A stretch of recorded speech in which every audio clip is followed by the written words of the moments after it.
I want to begin this morning with a question. And the question is this: what does it take to please God? What does it take? Money? Like, help God out. He's in a tight spot, give him a little hardship loan.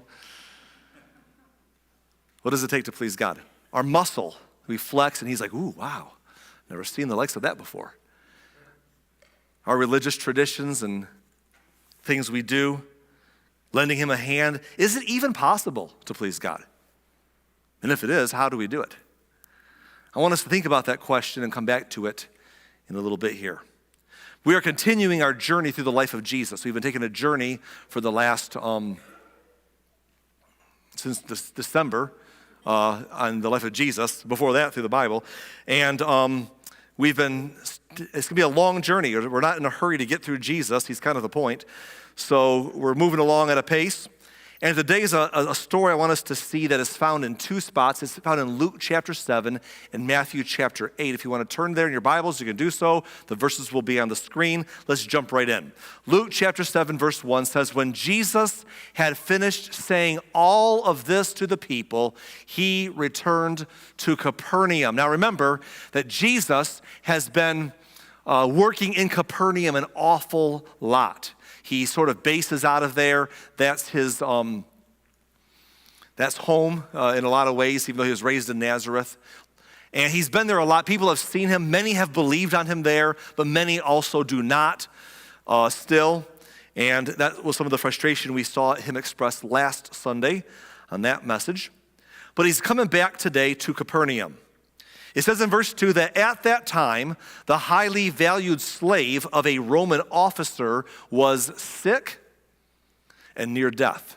Now remember, the Roman Empire rules over much of that part of the world at that time, and they are overseeing Israel. They take taxes from the nations they control. They occupy them with their forces. No one really likes that. No nation likes to have a foreign power ruling over you and present in all your towns and cities. And Israel certainly doesn't like it because they're God's people. They're supposed to be free from all of that, in their minds especially. But there's the Roman Empire. And here in Capernaum is a Roman officer who is stationed there. And that creates tension already, but he has no doubt seen the work of Jesus. Jesus has been working in Capernaum for almost all of his ministry so far, and the Roman officer would be aware of it. And apparently, as we're going to see, he's a believer, which is a hard category for some people in those days to embrace. But he has a highly valued slave, or as Matthew would say, a dearly loved servant that is sick and near death. And many times people in that kind of power would just say, well, if I lose one, I'll just get another, who cares? But he cares. This Roman officer cares for those that are in his care. And so he decides to do something about it. It says in verse number 3, when the officer heard about Jesus, or in other words, heard that Jesus was coming back into town, when he heard that, he sent some respected Jewish elders to ask him to come and heal his slave. Now, we tend to gloss right over that verse, and I don't want us to do that, because that's pretty remarkable that a Roman officer would ask Jewish elders to go on his behalf and talk to Jesus. You understand, right, that Roman officers and the Jewish people weren't always cozy, especially the Jewish elders. The Jewish leadership in most towns and in the government were very political/religious mix, the way that their nation had been structured from the beginning. And even though Rome ruled over them, these elders were not very cozy to Rome, and Rome didn't appreciate them back because there was mutinies. The history of that era throughout the books that are written are full of revolts and skirmishes and rebellions. And so while this Roman officer was not Caesar himself, he was working for Caesar and he was representing a foreign power in Israel, in Capernaum. How does that man get the Jewish elders to go on his behalf to talk to Jesus? It's pretty remarkable. Why would they be willing to do that? Well, here's why. It says in verse 4, so they, that's the Jewish elders, so they earnestly begged Jesus to help the man, to help the Roman officer. They said, if anyone deserves your help, he does. Now hold on now. I'm not even sure these Jewish elders believed on Jesus themselves. I mean, they like his miracles. He's done miracles there. They probably wanted more of that, but I'm not so sure they were followers based upon other stories involved here, but they knew where to come if they needed help. And they come to Jesus on behalf of they're not coming on their own behalf. What would make them come and beg Jesus for anything? Let alone for somebody else, let alone for a Roman officer. It's really a remarkable story. And they say he deserves it. He is worthy of it. Why would they say that? Look at verse number 5. They said, for he loves the Jewish people, and he even built a synagogue for us. Can we just speculate? What would it take for your enemies who rule over you to convince you that they love you? I mean, seriously, we have a hard time giving credit to anybody who opposes us, don't we? We struggle with saying, hey, I respect. You know, if someone's against us and against our views or opposing us in any way, religiously, politically, you know, church structure-wise, whatever it may be, and especially if they have a position of ruling over us, like they're in a position of leadership or power in our lives, we don't tend to like them very much if they're the opposition. And Rome was that. What would it take a Roman officer to convince Jewish people that he loves them? Well, you say, well, he built a synagogue for them, it says. That's part of it. I mean, he took the effort to say, you want a synagogue in every city, you want one in this city, and you don't have one, let me help fund and work to get you built a synagogue. That's pretty cool of him. But even then, that's not all, because it says he did that and he built that for them. In other words, he loves us in other ways. He didn't just convince the Jewish people that his presence, which was hostile by nature, was not so bad, or that he was a pretty good guy for a Roman officer. He has somehow convinced them that they said he loves us. I don't know who this guy is, but I'm impressed. I'm impressed with this Roman officer. Now, the question is Jesus impressed? Well, let's keep reading the story. Let's flip over to Matthew's version real quick. We'll go back and forth. Over in Matthew chapter 8, verse 5, we're going to read the same story. It says, when Jesus returned to Capernaum, a Roman officer came and pleaded with him. He said, Lord, my young servant lies in bed, paralyzed and in terrible pain. Did you notice a discrepancy in the story? In Luke's version, he sends other people, Jewish elders, to talk to Jesus. But in Matthew, it says he came to Jesus himself. And that's the kind of stuff that can trip some people up. People who are critical of the story of Jesus and look to find fault. When you're looking to find fault with something, there's always ways to poke holes in it, right? We know that. You don't have to try very hard if you want to find fault. So I can't help someone who's determined to tear down the story. But for many of us who we are trying to lean in and embrace the story, we're like, wait a minute. That's a discrepancy. Did he come to Jesus, according to Matthew, or did he send people to Jesus? That's different. And maybe you would have never noticed that before. Probably, if I hadn't pointed it out, most of us would have never noticed that before. Because we either don't read the Bible that much, or if we do, we're like reading Matthew at one time, and we read Luke at a whole different time, and we don't put those dots together. So I probably point out something to you that no one needed to see, right? But in case someone ever points that out, or in case you ever catch that, you're like, what is the deal? Is which one's right, which one's wrong, and why is there an error here? And a lot of how you handle that tension comes out of how you handle your view of the Bible and its writing. But remember, I've said this so many times, we have 4 different accounts of the life of Jesus. We have 4 different people, and they have different stories they tell. Each one tells different stories. They tell some of the same stories, but they have different orders. They weren't overly worried about chronological order most of the time. Sometimes they were, sometimes they weren't. They were just saying, here's what you need to know about who Jesus was. Oh, here's another story. Oh, here's another story. And it wasn't so chronological as it was, let's get it all on paper for you. And that's why you got to sometimes do the work we're doing for the series and sort and try to guess what to put next. And we know we're not getting it. We're not trying too hard because it's like, But then even in stories like this, sometimes the details are different. Because they're not always, but that to me, that does, again, depending on your view of Scripture, that could shake you. But to me, it makes me feel good. Because if the stories were identical word for word in all accounts, I would start thinking, there's some collusion going on here. You know? They're too exact. But the fact that they're written by different people saying, here's the same big story, but here's some different things we recall, is one of the best evidences for the authority and the truth of the historical record.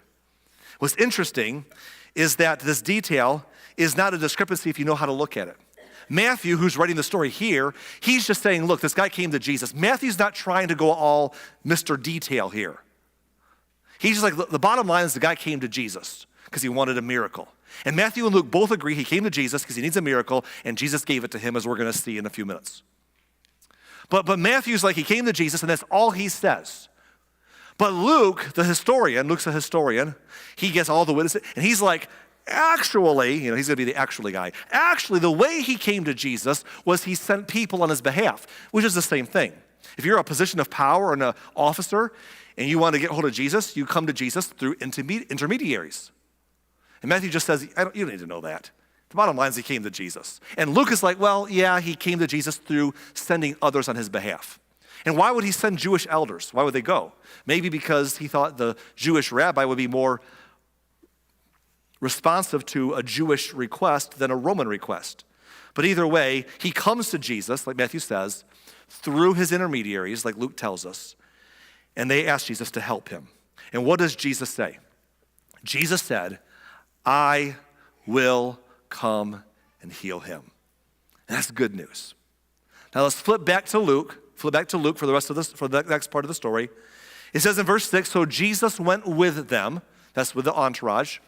He went with them, but just before they arrived at the house, the officers sent some friends to say, hey, Lord, don't trouble yourself by coming to my home, for I am not worthy of such an honor.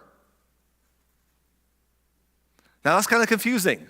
I thought he just literally sent people to come to Jesus, to bring Jesus to his house to heal his servant. Now he's saying, don't come to my house. Do you no longer want the servant to be healed? Well, yes, he does. He has another solution in mind. But he sends his friends to get to Jesus before Jesus arrives, and his friends are like, hey, he is so thankful you agreed to come, he wasn't sure you would. But here's his message. You don't need to come to his home. He's not worthy. I'm not worthy of such an honor. Now, the Jewish elders told Jesus he was worthy of such an honor.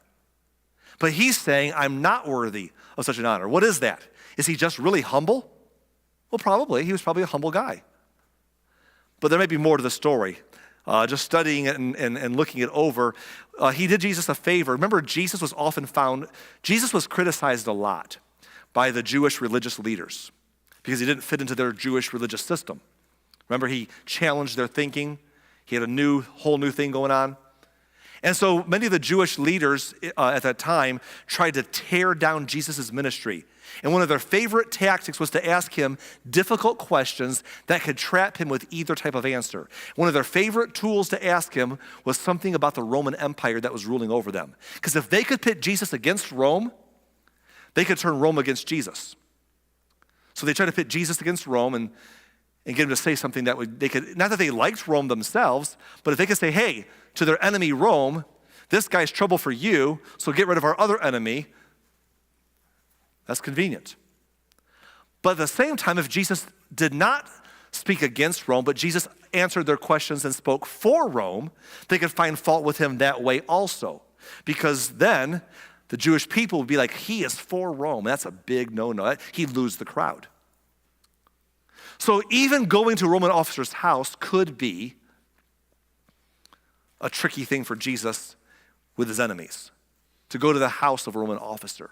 So I don't know, some speculate the Roman officer for that reason did Jesus a very big favor and says, you don't need to come to my house. Or he was just humble. It doesn't matter. Both are true, right? Both are true. I'm not worthy for you to come to my house. Please don't trouble yourself. Then he says this, I am not even worthy to come out and meet you myself, which is, again, Matthew says he came to meet him, but he came through other people. I'm not worthy to come and meet you directly. He says, listen, just say the word, Jesus. Just say the word from where you are, and my servant will be healed. That's remarkable. He's saying, Jesus, you don't got to come to the house. You don't got to gather around the bed, hold hands with 5 people, throw some candles on, throw a playlist with some ambient music, have enough decibels to distance to the man's ears for the miracle to work. You don't need to do any of that. Right where you are, you can simply say the word, and he'll be healed. That's impressive. Why does he think that? Well, he explains in verse 8. He says, I know this. I know this because I am under the authority of my superior officers, and I have authority over my soldiers. I only need to say go, and they go, or come, and they come. And if I say to my slaves, do this, they do it. Do you catch what he just said? What he just said is, I understand authority and I understand power.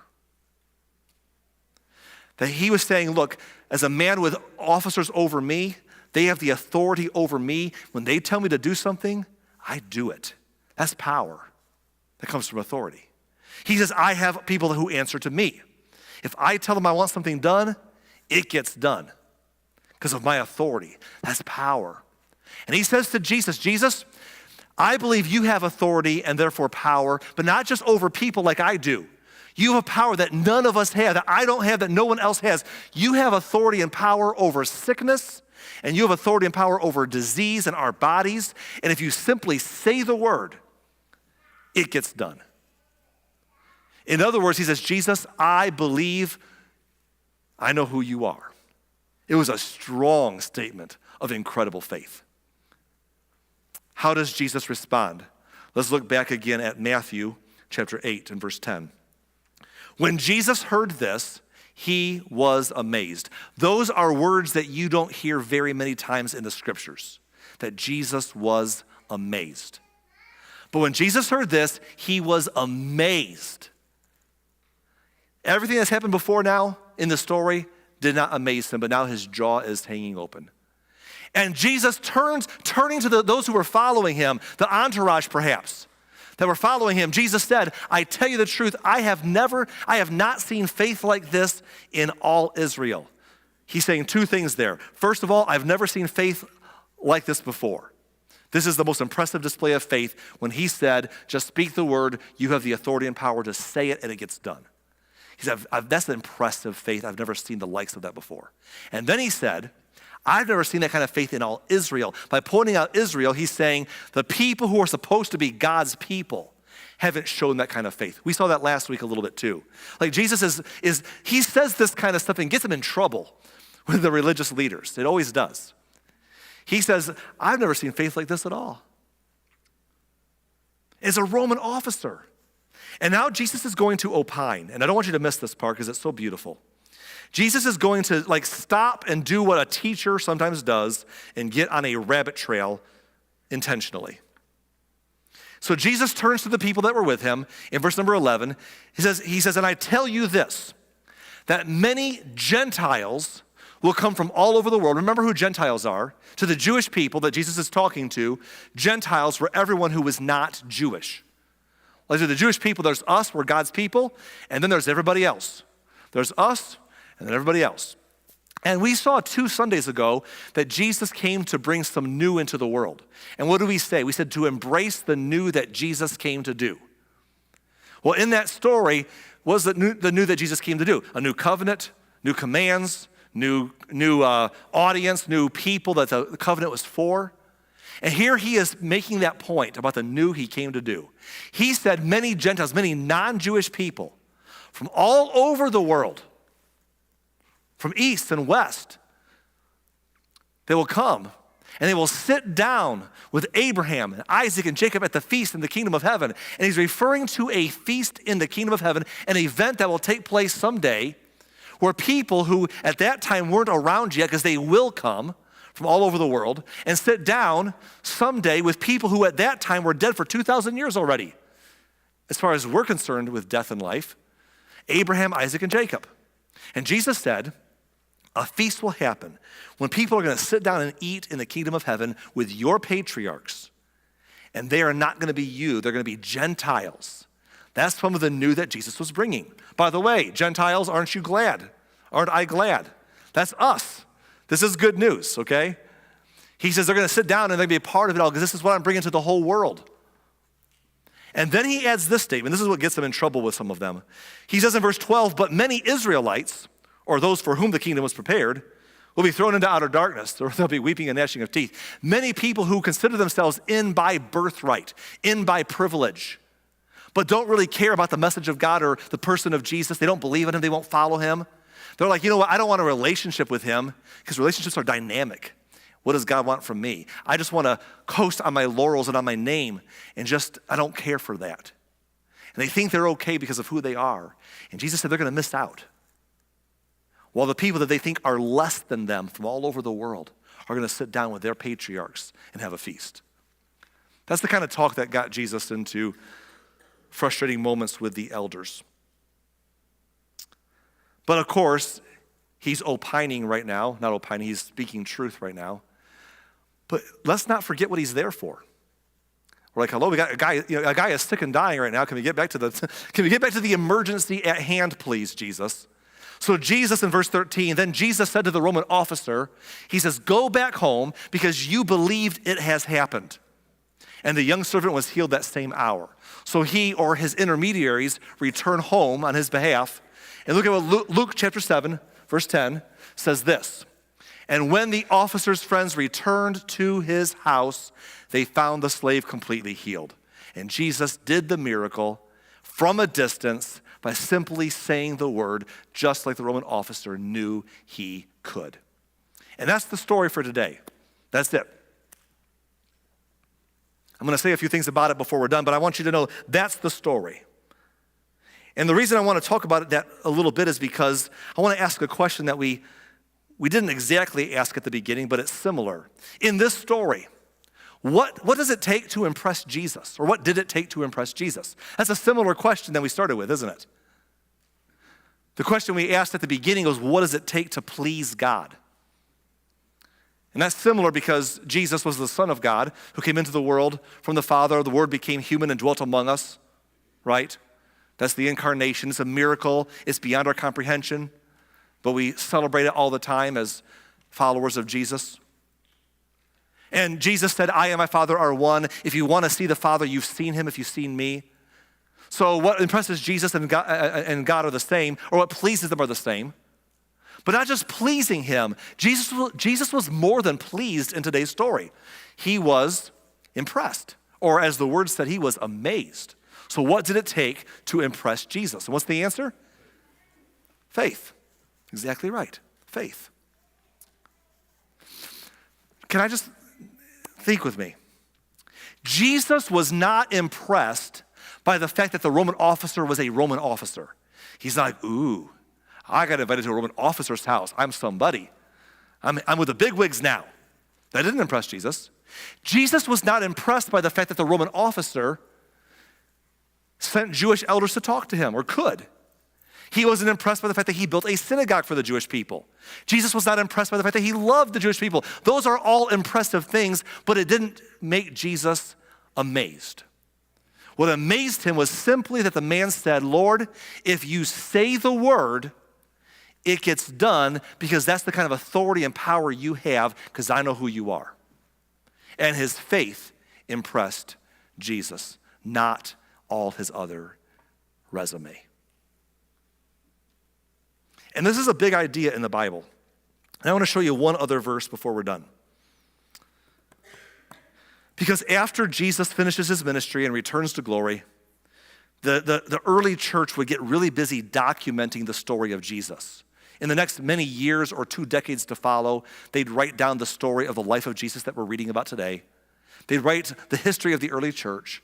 They'd write letters the apostles would write letters to the churches that were popping up all over the place to help them in their faith. And one of those letters in our, what we call the New Testament, or the Christian writings, one of those letters is called the book of Hebrews. And in Hebrews, which is written to the Hebrew or the Jewish people, there's a famous chapter called Hebrews chapter 11. How many of you are familiar with the content of Hebrews chapter 11? Okay, this chapter is a chapter, it tells the stories of people who had tremendous faith in the Hebrew history, or in the Hebrew scriptures or the Old Testament. A lot of the stories that they read about in their scriptures were people who had great faith. And so Hebrews 11 lists all these people by name. This person had faith in this way, that person had faith in that way. And it gets to modern times where it names some unnamed people and says, people of faith look like this. We call Hebrews chapter 11 the Great Hall of Faith sometimes. because of the whole, you should read it. It's a tremendous chapter. But in the great hall of faith, Hebrews chapter 11, faith is sort of laid out for us in plain terms. And the way it's laid out goes hand in hand with today's story. Let's look at it. Hebrews 11 verse 6 says this, and it is impossible to please God without faith. It is impossible to please God without faith. Or can we turn that around? In other words, it is only possible to please God by our faith. It's only possible. What does it take to please God? Faith.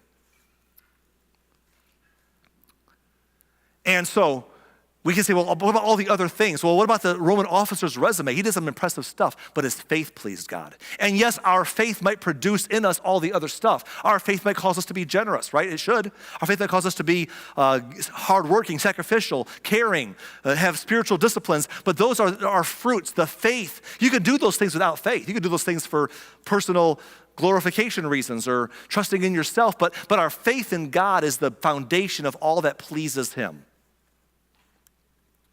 So you're saying, okay, Arlen, I hear you. You made the point. The verse is clear. The story was plain. God is pleased by our faith. But here's my question, Arlen. What does that look like? Is faith just a word you say and you crochet onto a pillow and put in your house or on your wall? What does faith look like? Well, the rest of this verse gives us some handles for what faith looks like. Let's read the whole verse. It says, and it is impossible to please God without faith. Anyone who wants to come to him must believe that God exists and that he rewards those who sincerely seek him. And there it is. Two handles. We must believe that God exists, number one, and number two, that he rewards those who sincerely seek him. Let me just take a moment and break those down a little bit and we'll be done. First of all, that God exists. Do we believe that God exists? I think most of us would say, yes, I believe that. We might differ. All over this room, we have people come to our church who you're not sure that you're buying in yet. You're like, I'm considering it. I show up, but I have questions that I don't know about. But it comes to faith, wonderful. That's why we want our church to be a place where wherever we are on our faith journey, it's a safe environment to come and explore faith.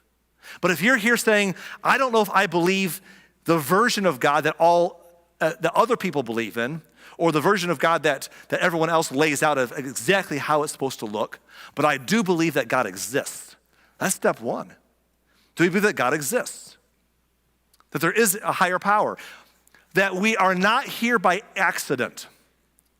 That somehow through insane logic, everything came from nothing by no means, and it accidentally formed a universe with a planet that can sustain human and animal life, just perfectly positioned enough from its sun to carry on for the millennia and beyond life.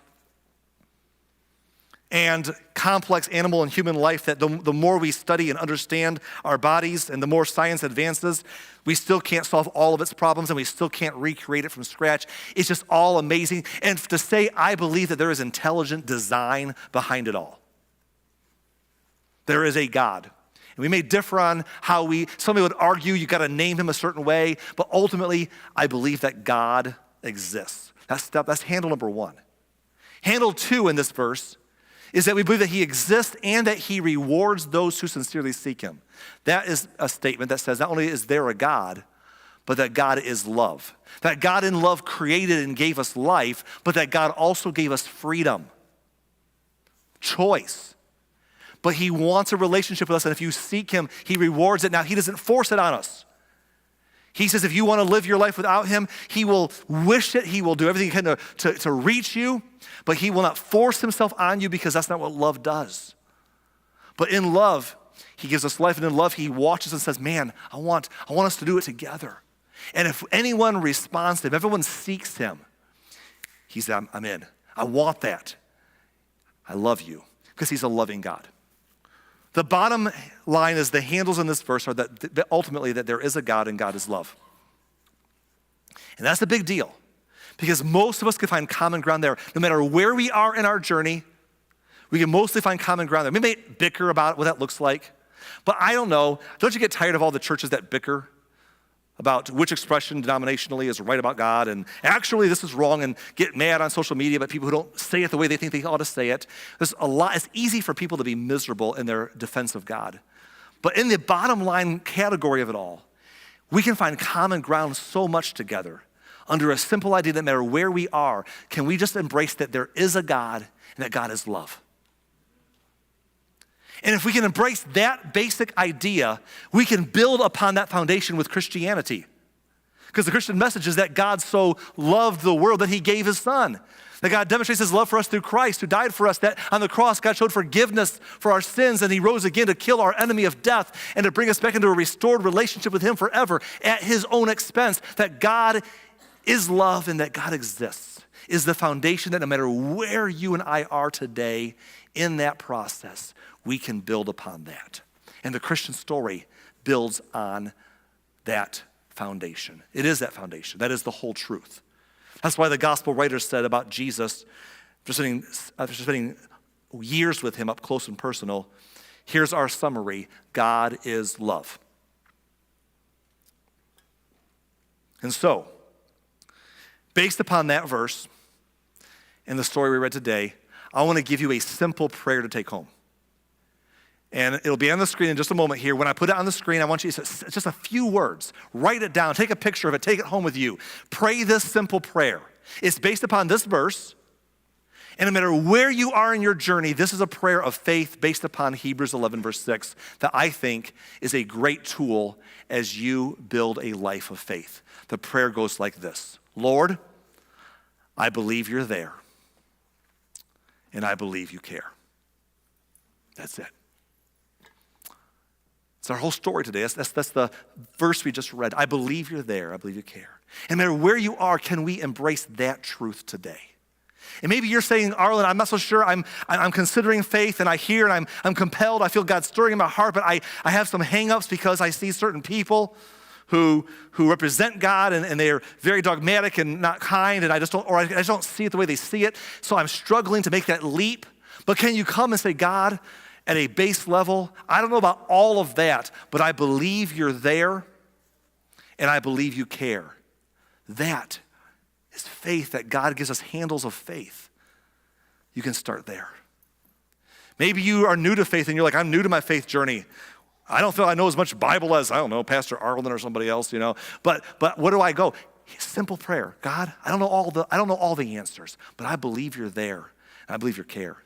If you believe that, it will build from there. That'll lead you to the next steps. That'll lead you to following him and whatever he has for you next: baptism, continued growth, all the things that you want to do to aim your life, how you live as a person, as a human, as a spouse, as a parent, as a child, as a worker. Everything that comes out of our life flows from a following Jesus that starts with a belief or a faith in him.